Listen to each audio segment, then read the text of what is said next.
an environmentalist from Ghana, and I founded the Ghana Youth Environmental Movement, GYEM. So GYEM is a leading youth-led environment policy advocacy and non-violent campaign group in Ghana. We exist to mobilize and organize young people to take action to solve the environmental challenges in our communities and also help address the global climate emergency. We believe that social movements have historically opened the doors to transformational change and that we can also learn from those experiences to do same in our context. The movement brings together and empower young people from diverse backgrounds with the tools to run disruptive campaigns and lead solutions to the environmental challenges of our time. Our vision is therefore a sustainable environment and a just world for us and future generations. And we envision a sustainable and just planet as one with clean air and water, protected land and ocean, sustainable food and energy to support every person and community to live a safe and healthy life. In the past, we've run nonviolent campaigns to influence government policy on energy, water sanitation, and climate change. My personal journey as an activist started rather modestly as a naive teenager in a Christian home without a clear understanding of what my faith meant to the environment. I was just availing myself as a volunteer to an environmental program of my church to educate clergy, church members, and the community on poor environmental sanitation in Accra, which is my home city and the capital of Ghana. At this point, I hadn't even entertained a contemplative reflection of my work. I was only passionate about serving. In 2004, I enrolled in undergraduate studies at the University of Ghana. A campus food poisoning episode due to poor sanitation at the night market where we all bought food from hospitalized several students, including myself.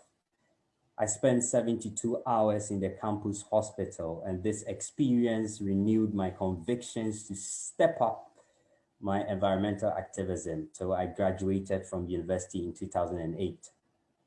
A year later was to be the turning point in my work when I visited a community in the Volta region of Ghana called Keta.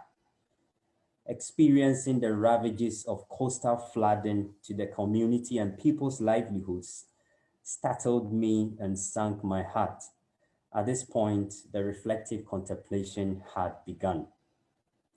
I started to understand the scale of environmental problems in Ghana and how they were connected to the impact of climate change. I wanted to do something about it because I felt that if I didn't do it, no one would. This was a conviction that provided me with the grace and tenacity to endure the very tough years that ensued before I led the founding of the movement in 2012 with some friends. At this time, I was only not going deep into environmental activism, but I was also posing questions to my faith as a Christian and what that meant to my work. I sought to understand what my faith says about the environment and why Ghana, a religious country,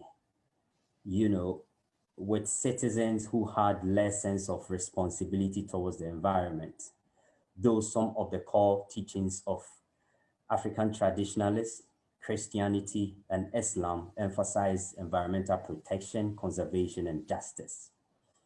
The last 5 to 7 years have led me to a path to explore the complex interconnections of my identity as an African, my faith as a Christian, and my calling as an activist. Though these cannot be separated neatly and packed in a box, I have discovered on this journey a fascinating freshness of being an African Christian addressing environmental justice issues through an African Christian theology of the ecology.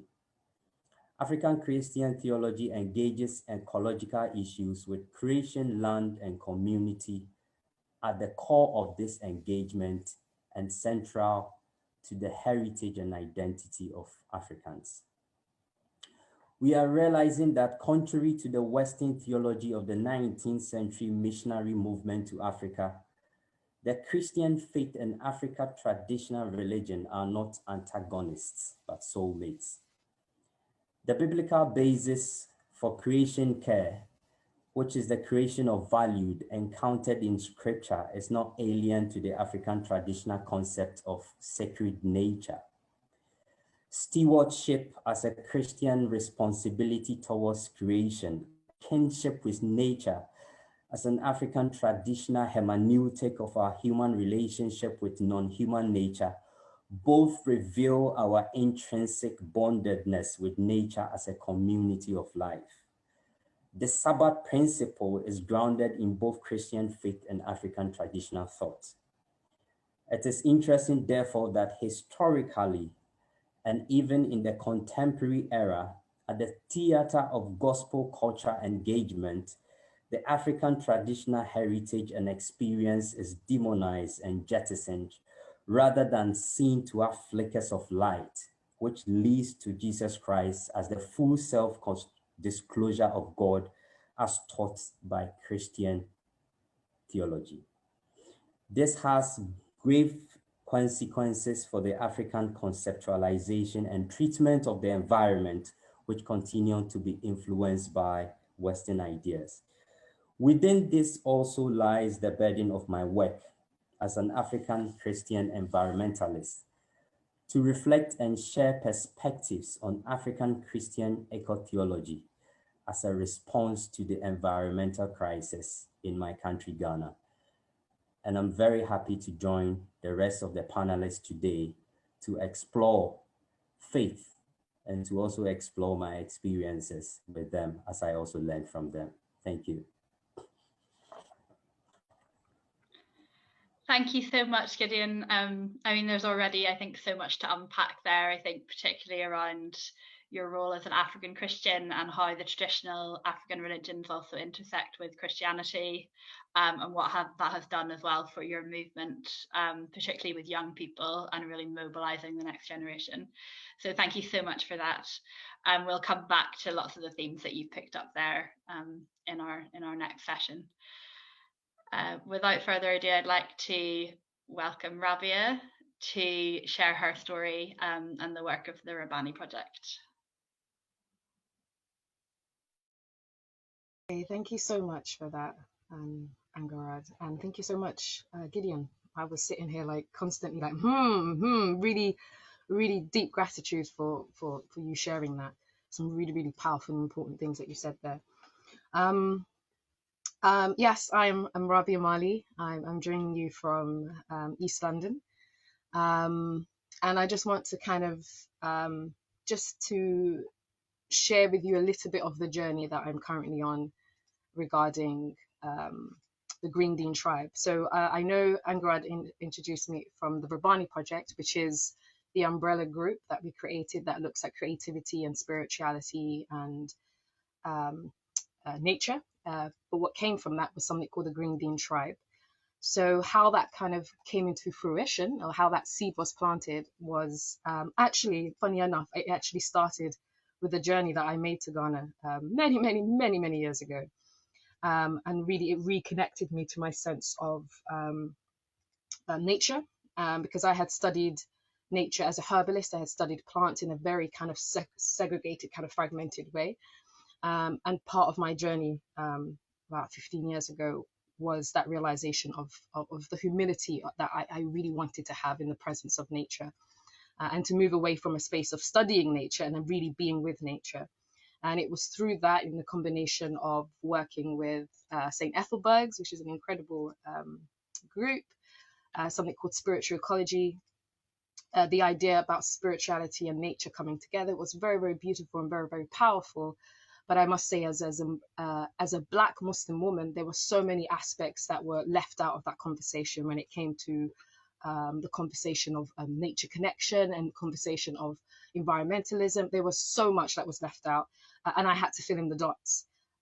So eventually what came from that was this idea of looking back to my own kind of deen, looking back to my own way of life, and I realized so much that I had actually missed as part of Islam that was so green. And I kind of didn't understand why I was looking all these different places and having to kind of code switch and having to kind of make space for myself, when in reality I had been embraced already if I had only looked. And that's where Green Dean Tribe came from. I'm going to share my screen just to share some pictures. So the Green Dean Tribe.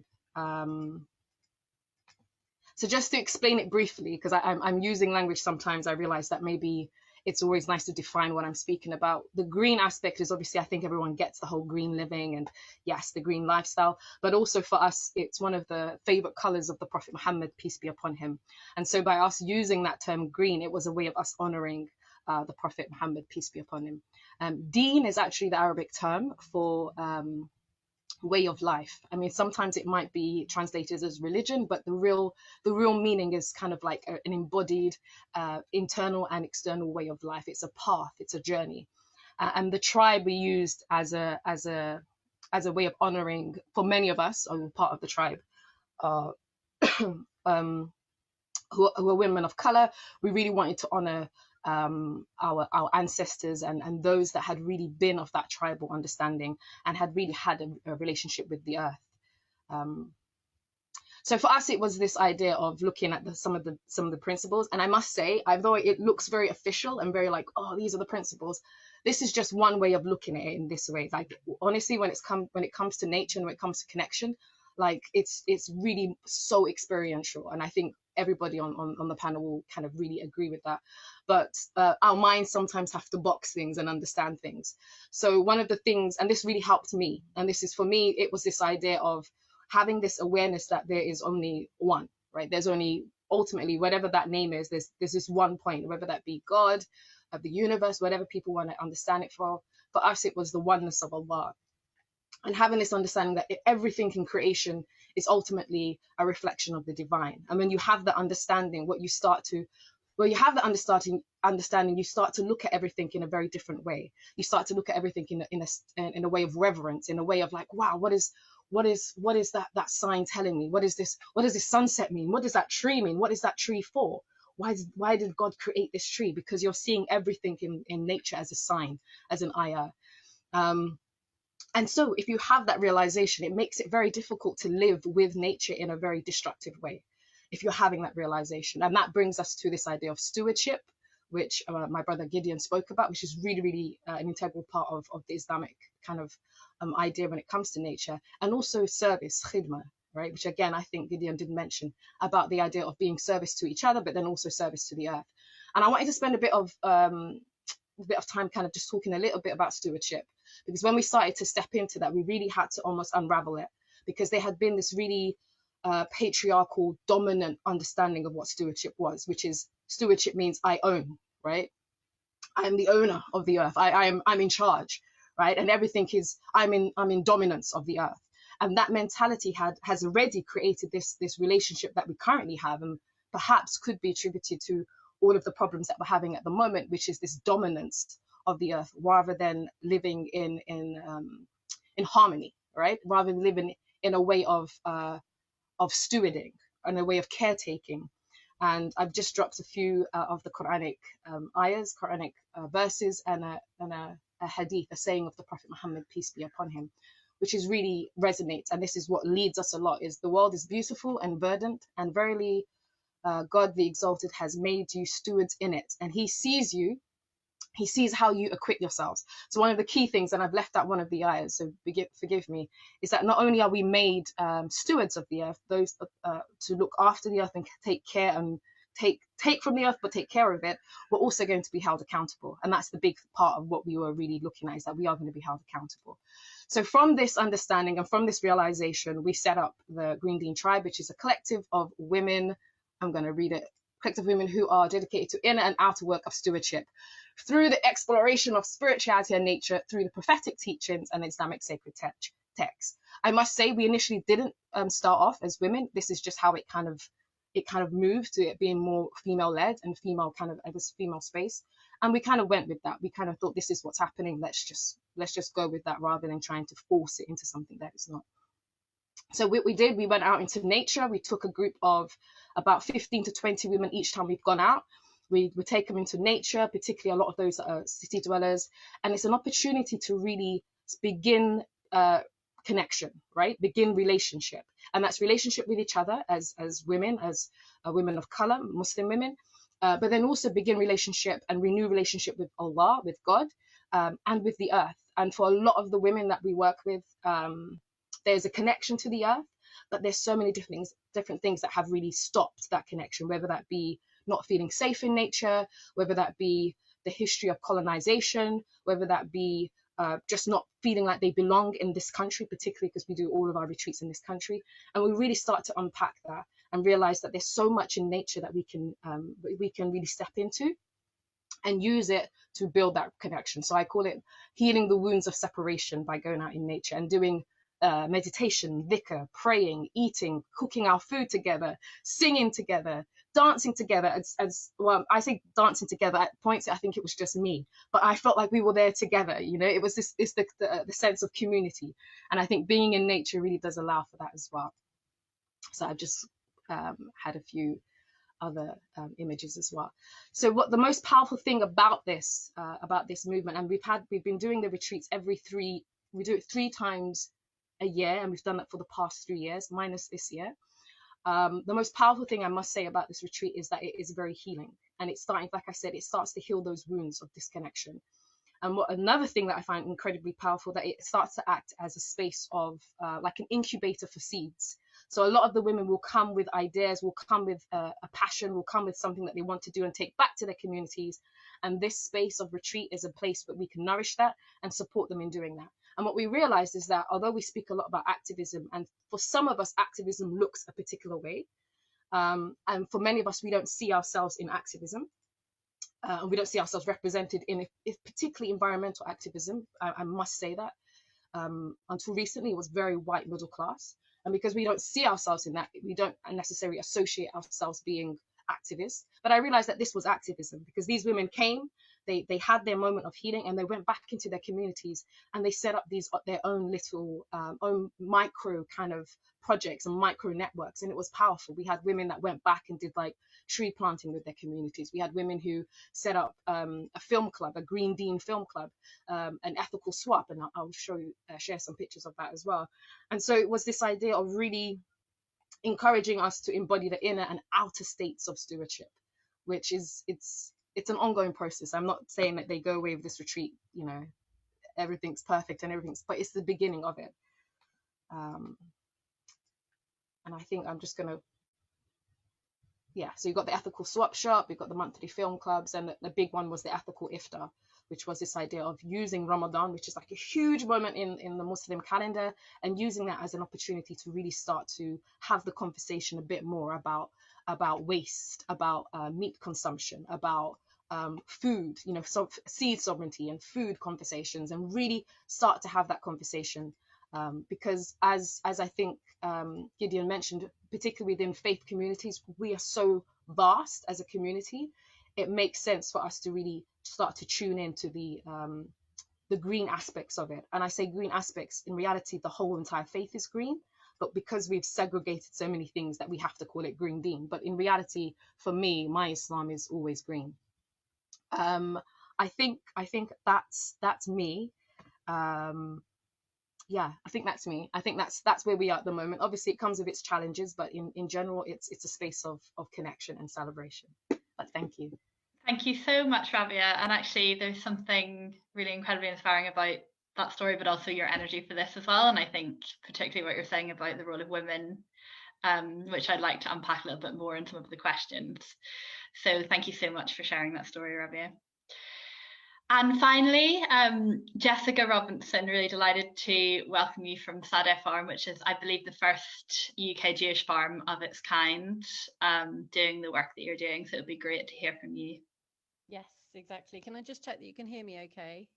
Yeah. Great. Thank you so much for inviting us. It's really great to be here with the 2 other speakers as well. Just really great to connect in this way and to hear what you had to say, and also to hear where the crossovers are, which hopefully we'll talk about more afterwards. So yeah, my name's Jessica. I'm a trustee for Sadeh Farm. Sadeh means field in Hebrew, and it's the first Jewish environmental farm in the UK. It was set up by the CEO, who is called Talia Chain. She went to a place in the States called the Isabella Freedman Retreat Center and was inspired by that to come back to the UK and set this up. So we're based in Kent, and we work from Skeet Hill House, which there's a big house, and historically the house has hosted Jews for outdoor and environmental learning and recreation. As Sadeh, we have converted this to running the house, but also we have large field behind in which we grow food and herbs. There's a swimming pool there. It was there before. We've put a cafe in there. There's also actually a brewery there. It's a brewery and pickle kitchen, which we're fundraising for at the moment. We have chickens, some animals, 4 dogs actually, and we've also hosted weddings there. The main idea is education, is environmental education. So all of these things are done through education. We're developing the site in light of this. So we have very ambitious plans, for example, to put a wet system in through the whole site. We have Jewish youth groups that come for periods of outdoor activity and environmental education. We also have a retreat center. We have many wonderful volunteers and woofers. We're an organic farm, so we have people from coming to volunteer as organic farmers. We aim to run a permaculture system so that we close the loop, so that we aim to create as little waste as possible, and we aim to take as little from the earth as possible. So what's Jewish about it, you might ask? Well, historically, Judaism was an agricultural religion. That's where we come from. We feel that this has been forgotten largely in practice, maybe still there in theory in the texts, but in practice it's been forgotten, and we really wanted to galvanize the Jewish community to reconnect with the land and with themselves. We have certain principles of Jewish learning that we use to drive us. We're based in the principles of Jewish learning. We are non-denominational, which means that we work with Jews of any denomination, and indeed non-Jews and people of no faith as well. So it's interesting what one of my panel colleagues was saying about stewardship, because this is something that you hear a lot as Jews being known as, in the past, as stewards of the earth, being told that they are stewards of the earth. I guess it's the same idea.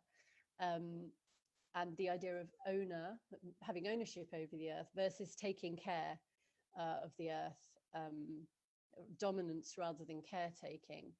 And I agree that this has been interpreted in the wrong way for a long time for lots of reasons. In the Jewish texts, it says, "Be fruitful and multiply, fill the earth and subdue it, and have dominion over the fish of the sea, over the birds of the sky, and over every living thing that moves upon earth." However, it also says, "Look at my works, see how beautiful they are, how excellent. For your sake I created them all. See to it that you do not spoil and destroy my world, for if you do, there will be no one else to repair it." We have a concept in Judaism, as in the other religions as well. What we call it is tikkun olam, and it can be interpreted in many ways, but we interpret it in this case as meaning to repair the world. So we're driven by that principle very much, and many others. One other example is Ledor Vador, in which we are taught it is not our job to complete a task, but also we're not free to desist from it. And this this feels especially relevant in the context of something like climate change, which is not something we're going to solve, but equally we cannot not do the work on it. So in terms of my personal involvement, I was brought up Jewish, I am Jewish, and I went to a Jewish youth movement when I was younger, which was very important in my life, a Jewish youth movement called Noam. And there I learned about these principles, tikkun olam, and things like that.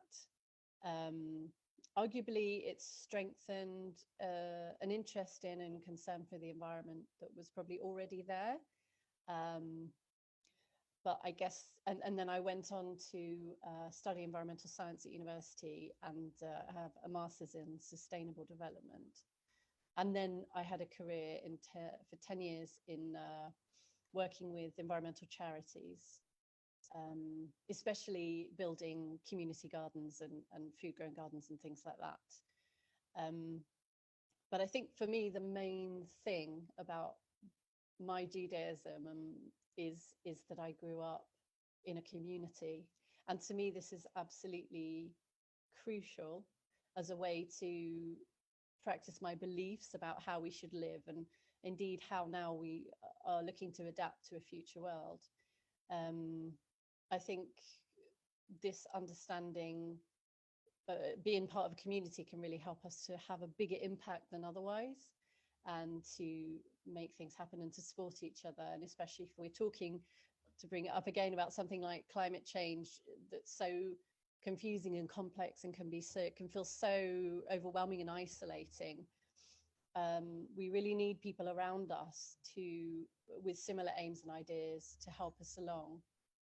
In fact, we're just starting to run a climate and ecological emergency bill campaign. What we really want to do is galvanize the Jewish community to put pressure on their MPs to, as organizations, as synagogues, as charities or individuals, but to really get as much support for that as we can, because that's where we feel we can potentially make a lot of change. So yeah, I think that's all I wanted to say. I'm looking forward to discussing more and answering any questions as well. Absolutely, thank you so much, Jessica. I just wanted to move to the second portion of our panel at this point, now that we've heard from everyone. I'm wondering, it's a question for all of our panelists, is there anything that you would like to pick up on what you've heard from your fellow panelists, and any questions or reflections that you have for each other for these next 5 minutes? And then we'll move into some questions on the chat. We've got some really excellent questions coming through, which I'm going to pick up on in a minute. Jessica, yes. So I guess I have two things I'm curious to explore, which is where the similarities are, and I think there'll probably be more maybe than, well, at least I realize. And also, for example, I know that Talia, who's our CEO, she's on the panel of Faith for Climate, which is a multi-faith organization, and how, this is a great example, but how can we do this more? How can we connect more and find the similarities and work together? Yeah. I think I'm also very much, I'm not fascinated, but, actually inspired to hear the common thread of stewardship, even though historically stewardship is a very slippery term and has been misinterpreted in different ways to cause, if I want to say, damage and a lot of crisis, not to environment, but also domination of women and domination of people. And I think it's a clarion call for all of us to, in our own context, to start deconstructing exactly what that means and kind of retelling that story, because I feel stewardship is not a bad term in itself, but its interpretation has done so much damage that we have to look at how the repair of that term and its outworking looks like in our own context. But it was really inspiring hearing from all of you how that is, a central theme in our teachings. Yeah, can I just echo that completely? I really, I thank you so much, Jessica, for also sharing that regarding stewardship in Judaism, because it's very typical of that. We take one part of it, and that's what everyone focuses on, and then we don't see the other part that actually says, but don't destroy, etc., etc. So that was really, really powerful, and I think it actually reminds me about the conversation of language when we're having these conversations about the environment and nature and climate. I really feel like some of the language that we're using is already inherently violent. It's inherently disconnected. It's inherently dominant. And I think stewardship, unfortunately, has turned into that. And so we have been exploring ways that we can maybe make up our own term as a little tribe, even if it's just amongst ourselves, to use a term that maybe that doesn't have those connotations attached to it, and reclaim some of that language. But yeah, I think that is a beautiful panel discussion in itself, just the term stewardship and how we can look at that. So yeah. Thank you. And I think now is actually a really, really good point just to move on to a question that we've actually had around stewardship. And it would be really interesting to hear actually from all three of your perspectives around this. There's been a move within the environmental movement to look at how we can de-center humanity within it and start talking more about a global ecology. And picking up on what you were saying, Rabbi, in particular about language, in all of your contexts, have you seen that work within the movement, that change to a question around global ecology, or has there been a reluctance to take on those new terms?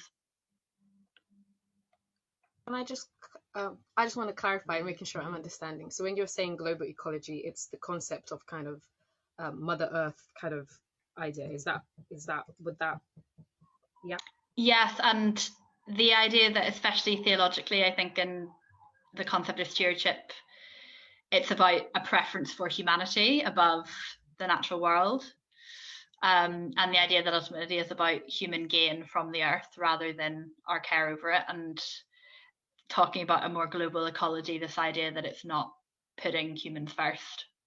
Yeah, I'm going to be honest, that, and I'm really interested to see what Brother Gideon and Sister Jessica say, because funny enough, that idea of human-centered ecology has not worked for us greatly. Let's have a look. It's not worked for us greatly. However, I went through a process of going completely against that and moving more towards maybe more of a like you were saying, a global ecology idea that everything is on one. There's oneness. All of us are the same, etc. As in humans, plants, animals. It's all one. I had this idea, and there's aspects of that I still hold very close to me. But I think the more I kind of also stepped into understanding the Islamic perspective, I actually realized that it's very clear that there is a hierarchy within in the Islamic understanding, where humans have been given an honor, right? They've been given an honor. They've been given a particular position in the eyes of God. And what we've done with that is what's become problematic, rather than the actual structure itself. So, and I say this because I've been on that journey of actually, looking at being with a tree and be like, we're the same. And then I realized, no, God has created that for a tree for a particular reason and given me a particular reason. And I feel like part of this work that I'm trying to do is to look at that hierarchy and again readjust our relationship with it, because hierarchy as a term again has negative connotations, because then we think of rulership, we think of ownership. And I realized that no, actually that hierarchy, when it's done properly and when those that are at the top actually honor that, it actually works quite beautifully, right? Because it is honoring everybody in their position or in their way. And I speak about that particularly in the aspects of the natural world.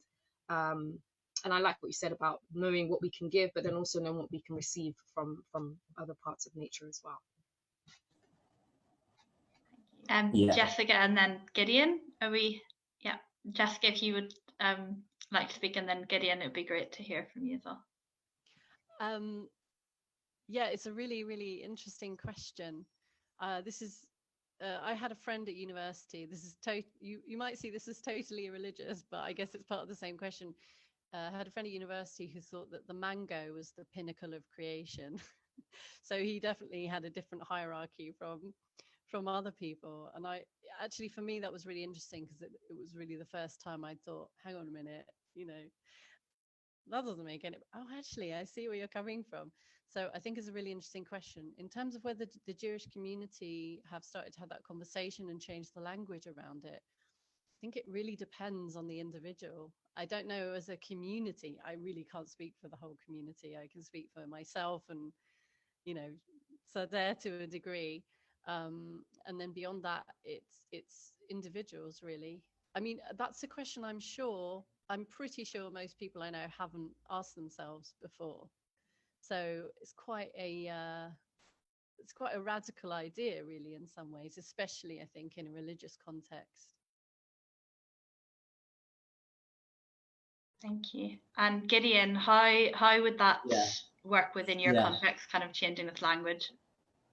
Yeah, I mean, as Rabia said, I think stewardship has come under so much scrutiny because of the abuse of that philosophy, and it's still evident, and that's why I like what Jessica, said about the interpretation of the text, because in the Christian faith, we talk about the fact that we are the image of God, and so what we are doing as human beings is exercising God's kinship rule, and that is not to destroy, that is supposed to actually unite, that is supposed to actually protect and preserve. And when you look at the gospel, we come across the central theme of justice, where Jesus Christ comes to actually protect and actually set people free, and that is also applicable to the environment and to the ecology. Now, in the African traditional understanding of our interrelationship with nature and to the supreme being, there is the concept of kinship, which we try to deploy to kind of deconstruct our unique role as human beings in relationship with nature. And that is the fact that human beings and non-human nature are in a community of life with the Creator. And as much as we do that, we also have a unique role to play as human beings, because human beings are gifted in different ways to be emotionally inclined and intelligent, to take care of nature, and also to ensure that justice is served in our daily living and the kind of activities that go on this beautiful planet that we have. So yes, I think because stewardship has been a term that has actually inflicted a lot of pain and a lot of dispossession to people, the land and community, there is this negative connotation. But I think it's about the interpretation of it, and it's about how we identify what in our own identity and heritage that speaks to that issue very well, and how we decide to share with people. But definitely, stewardship is not about subduing or having dominating and destroying, as we see historically in the teachings of people like Francis Bacon and in some part of Western history. It is rather to cater for, to protect, and to make sure that stewardship goes beyond just taking care of, to also have a prophetic voice to speak against injustice with people and also the ecology. Thank you. I'd like to draw on a really excellent question which has come up from our audience, which is asking, moving more into the interfaith space and working across religious traditions. And the question is, what is something that you see in other religious traditions that you think might help build environmentalism within your own tradition?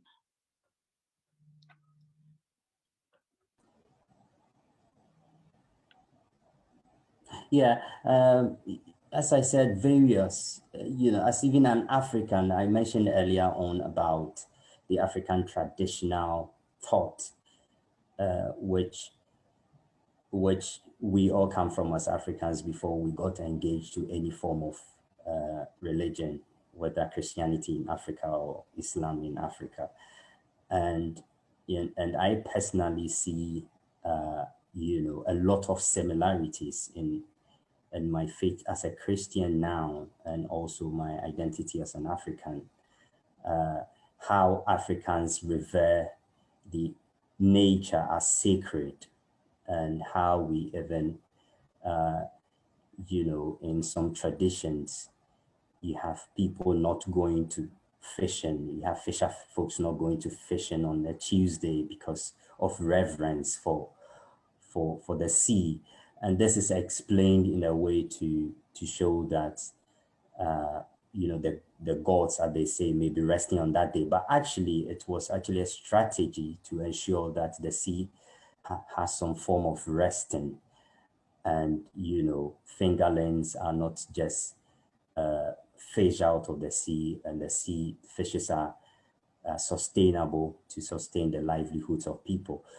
Now, we are talking about these things in the Christian faith today. We are talking about, the principle of Sabbath. We are talking about the principle of replenishing the earth. And I think these are similarities that we also find in Islam, as Rabia was speaking, with a deep reverence for nature and her experiencing of having that sort of humility in enjoying even what nature has to offer. So there are a lot of commonalities from the African traditional point of view to even my faith as a Christian. It's more like common grounds rather than polar opposites. Thank you. Yeah, Jessica? Actually, yeah, it's really interesting. We have something in Jewish tradition called Shemitah, which is the same idea. It's a different thing, but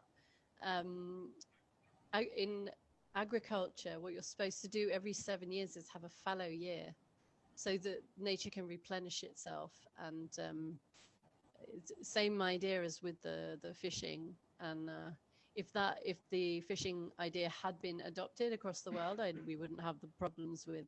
We might not have the problems with depletion of the oceans and extinction of some fish as we see at the moment. Thank you. And Rabia, would you like to come in? Beautiful, really, really beautiful. I can only think of a tradition that I heard about. I think it's a Buddhist tradition. I might be wrong, but in order to protect the extensive felling of trees, there were particular trees in a forest that were given almost like I want to call it monkship, or I don't know if that's a word, I might have made that up, but they were given the status of being elders within that forest, which would protect them from being not only felled but being being exploited. And I just thought that was a really beautiful way of building a really familiar relationship with nature and seeing honoring the sentience of particular trees. And I thought that was really beautiful. Thank you. I'm just a little bit aware of time, so I'm going to move forward with some more of our questions. And we actually have a number for each of you individually, and then a few for all of you, to all panelists. So our next question for all panelists: what do you think is the biggest challenge within your own faith tradition that needs to be overcome to improve the relationship of its adherents with the environment? Great question. Thank you. Would anyone like to take that up? Gideon? I think for me, it's the divorce of, Christianity from the African heritage.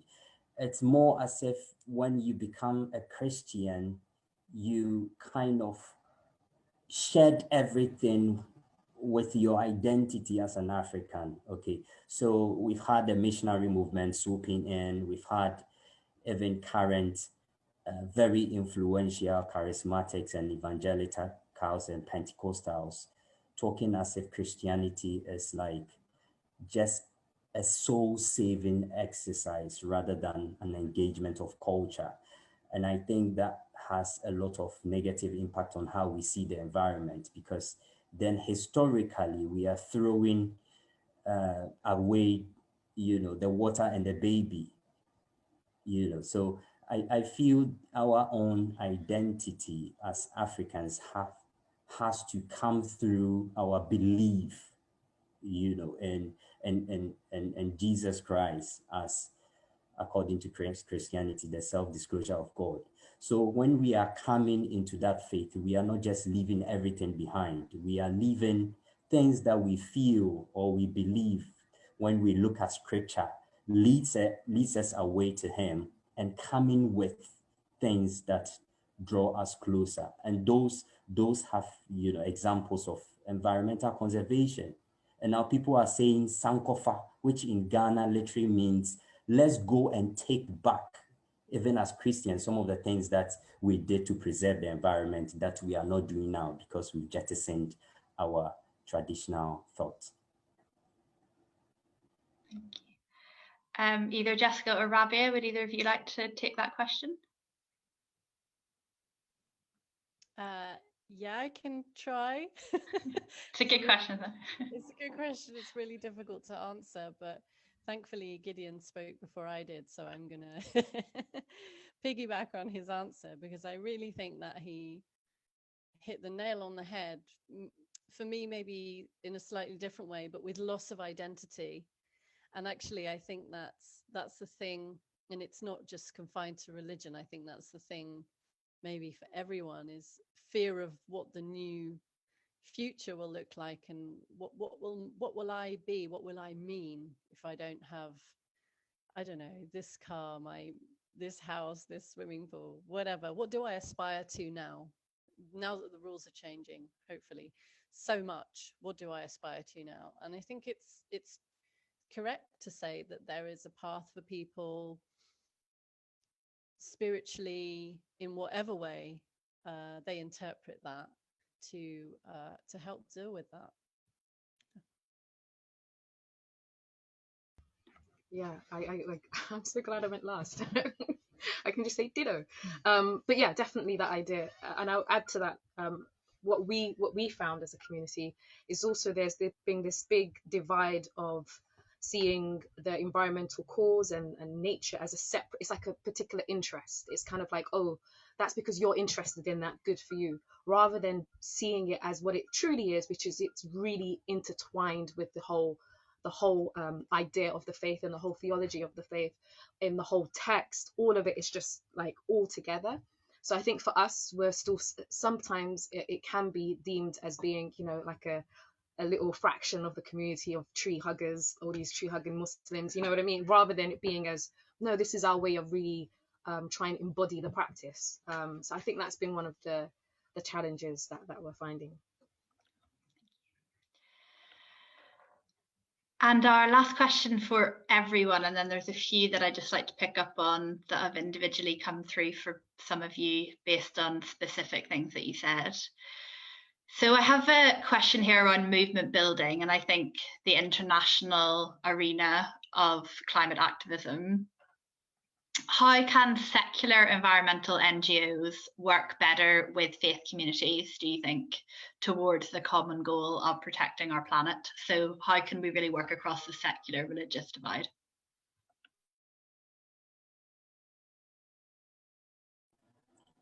Well, okay, Jessica, I'll go. Jessica and then Gideon. Sorry, I'm being all school-like and putting my hand up.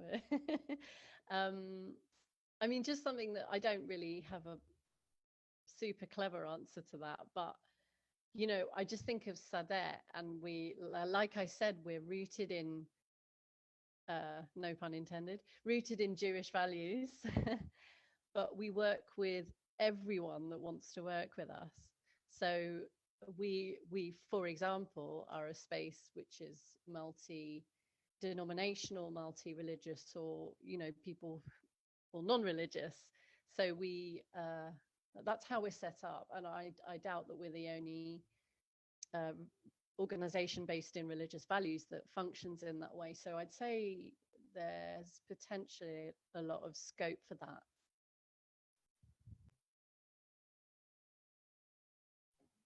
Gideon?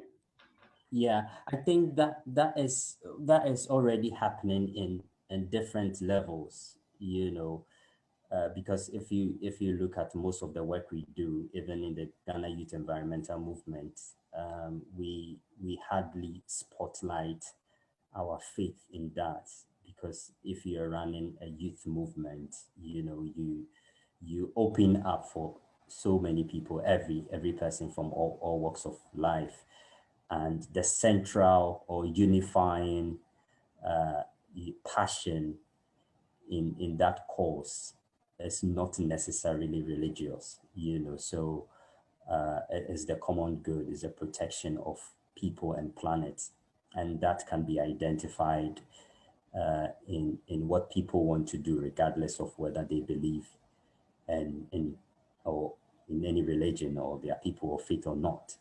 I think the question is, for me, the question is, how do we also embrace spirituality and views from religious communities in environmental discourse and work?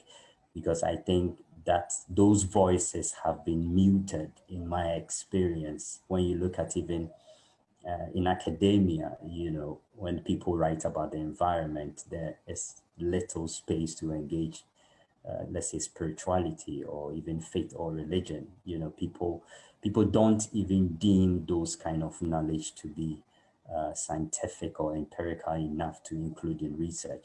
And this also happens in the global environmental movement. I mean, there are exceptional cases of places where you have Christians, Muslims, and other traditions coming together.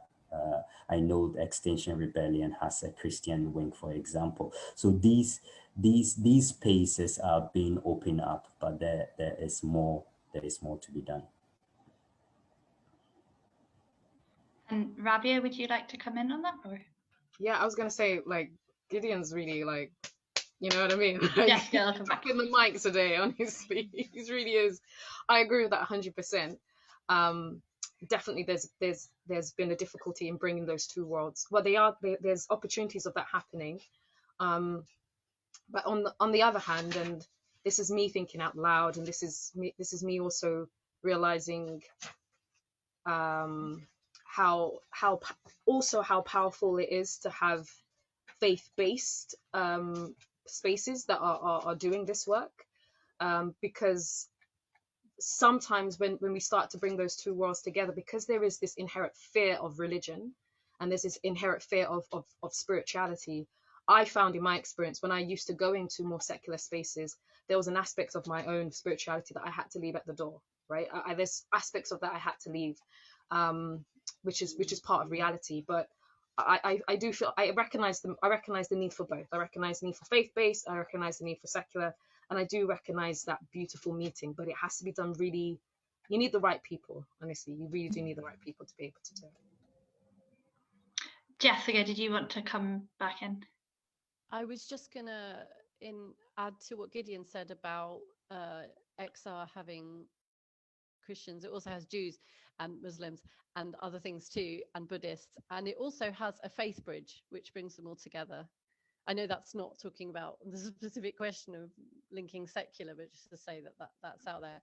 And you can join it if you're secular as well. Yeah, I think the conversations and those connections are starting to happen within the wider environmental movement, but I think it's relatively new, and I think it's quite slow to be gathering pace.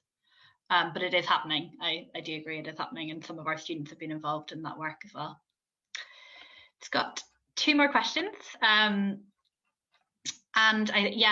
one for each of you, actually. So there's a question on the chat here for Gideon. How has the Ghana youth environmental movement been received in Ghana?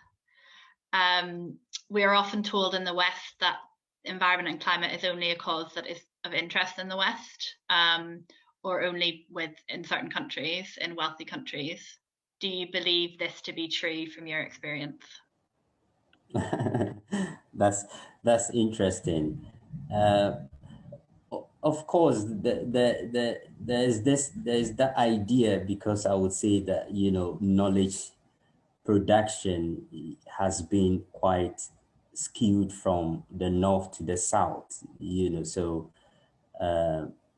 Africa, for instance, is normally seen as just a continent or a place rather than a destination for the production of knowledge and new ideas.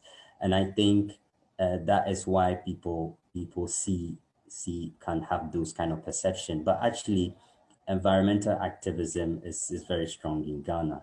The Ghana Youth Environmental Movement is not even the only group here. There are so many youth groups running their own campaigns. Ghana Youth Environmental Movement recently launched the Ghana Young Environmentalist Program, which is raising a new generation of young people. And that was actually an authentic idea that came from within the movement. So there are a lot of beautiful things happening here. And that's why I feel it's very necessary for that kind of connection to happen, not just the South-South connection, but also the South-North connection, to share ideas and learn about what is happening in the other parts of the world. Thank you. And final question for Rabia, and then we've got one final question for Jessica after that. Rabia, thank you for your talk. It was really inspiring. You mentioned that often women have been shying away from nature because of the history of colonialism.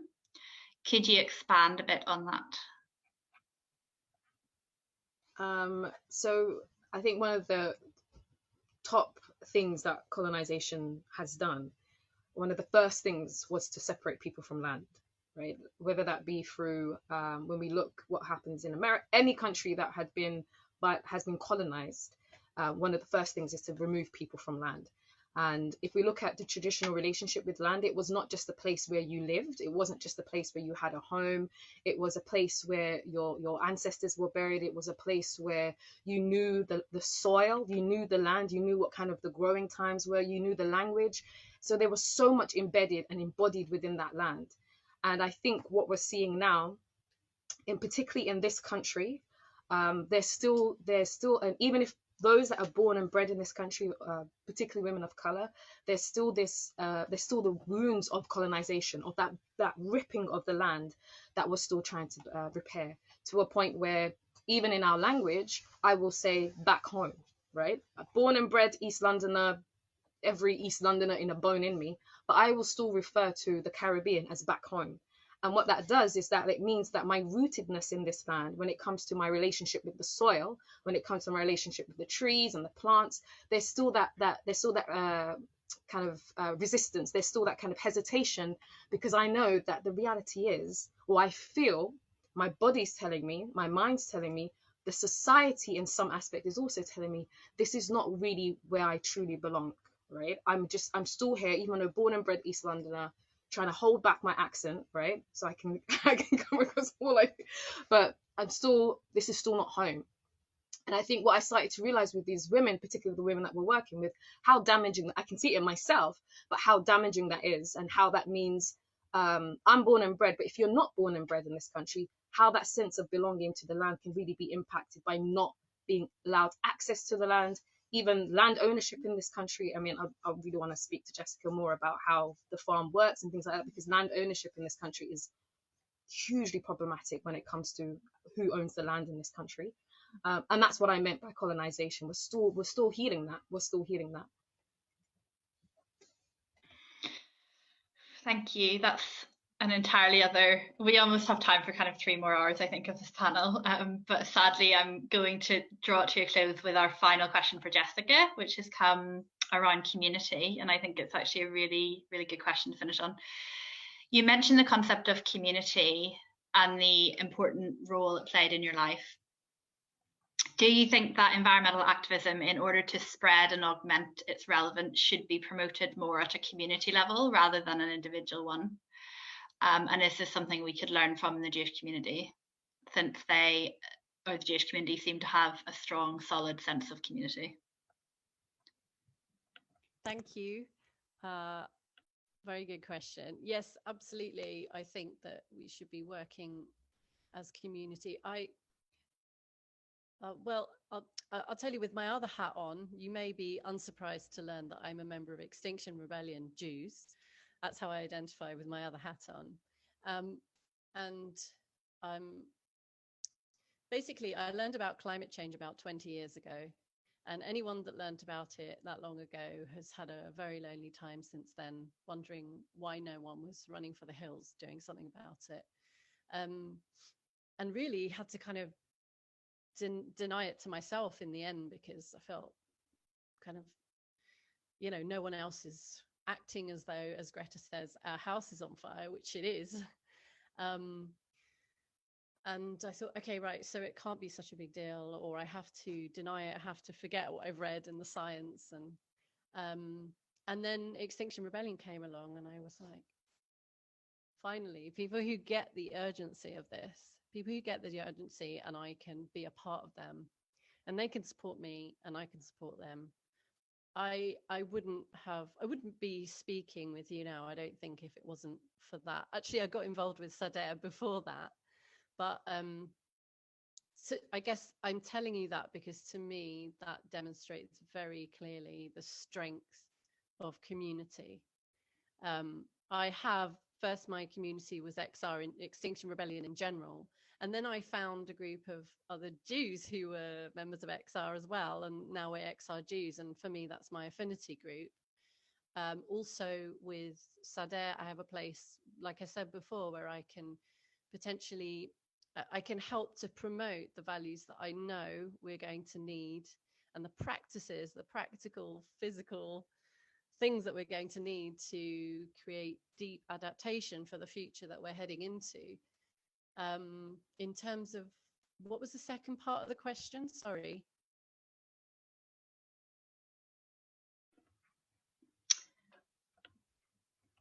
Do you think we should be promoting environmental activism more at a community level rather than an individual one? Yeah. And then something about learning from the Jewish community. Yeah, and just do you think we can learn from that from the Jewish community? Yeah, hopefully, yeah. I mean, luckily for me, it's really natural, because that's where that need comes from, because I grew up in it. But yeah, I think potentially, yes. And probably many other religious and non-religious communities that exhibit this kind of cohesion as well. Thank you so much. Before we close the panel, I would just like to invite each speaker. My question is there one bit of advice or recommendation that you would give to our students of faith listening if they're interested in getting involved in environmental action? What would that piece of advice for them be? And then we will close the panel after that.